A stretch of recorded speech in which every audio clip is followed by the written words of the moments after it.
धरणामधून मोठ्या प्रमाणात पाणी सोडलेलं आहे. सर्वांना विनंती आहे.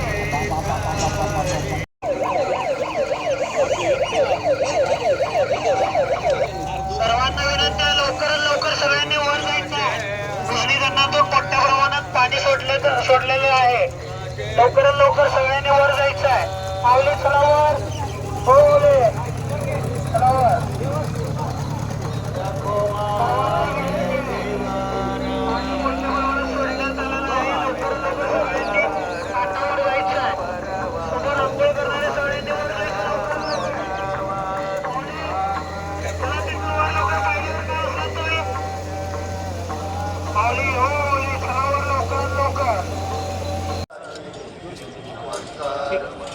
ठीक आहे चालेल सर.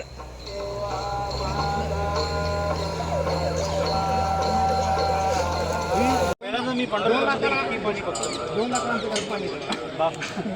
लाखाला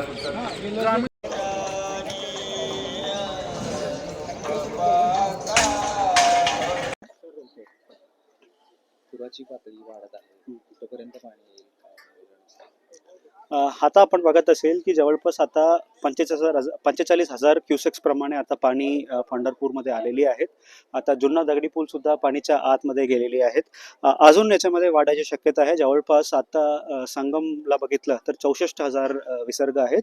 इथे येत असताना जवळपास 60,000 पर्यंत जायच्या शक्यता आहेत. याच्यामध्ये पूर्ण तयारी आम्ही केलेली आहे. ज्या ज्या घाट आहेत ते पूर्ण घाट आम्ही बंद केलेली आहेत. या व्यतिरिक्त आमच्या 18 टीम इथे जवळपास 250 कर्मचारी इथे काम आहेत आणि 18 रेस्क्यू बोट सुद्धा आता फिरत आहेत.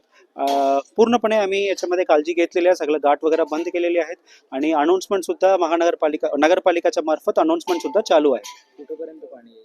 म्हणजे गावात पाणी शिरण्याची शक्यता आहे? नाही, इतकी पाणी येणार नाहीये. आता मॅक्सिमम 55,000 क्युसेक्स टू 60,000 क्युसेक्स पर्यंत विसर्ग यावर्षी असणार आहे. 1,00,000 क्युसेक्स वरती गेलं तरच तो आम्हाला तो वाडी वस्तीमध्ये तो पाणी यायची शक्यता आहे. आता अजिबात काही घाबरायची गरज नाहीये. पण असं परिस्थिती आला तरी आमच्या टीम इथे तयार आहेत. आम्ही अशा पद्धतीने नियोजन करू. नदीकाठाच्या लोकांना हा, मी सर्वप्रथम सर्व पंढरपूरकरांना आणि आमच्याकडे वारकरी अजून आमच्याकडे आहेत, उद्या त्यांच्या परतीच्या प्रवास आहेत. मी सगळं वारकरी बांधवांना आणि भाविकांना आणि पंढरपूरकरांना आवाहन करेन की नदीच्या लेवल खूप मोठ्या प्रमाणे वाढलेली आहे, अजून वाढणार आहे. जवळपास 64,000 60,000 पर्यंत विसर्ग होणार आहेत. नदीमध्ये येत असताना अंघोळ करत असताना मॅक्सिमम तुम्ही अवॉइड करावे आणि मॅक्सिमम तुम्ही नदीवर यायचे अवॉइड करावे आणि खूप काळजीपूर्वक सकाळी संध्याकाळी येत असताना अंधारामध्ये येत असताना पूर्णपणे अवॉइडच करावे आणि दुपारी येत असताना तुम्ही पूर्ण काळजी घ्या.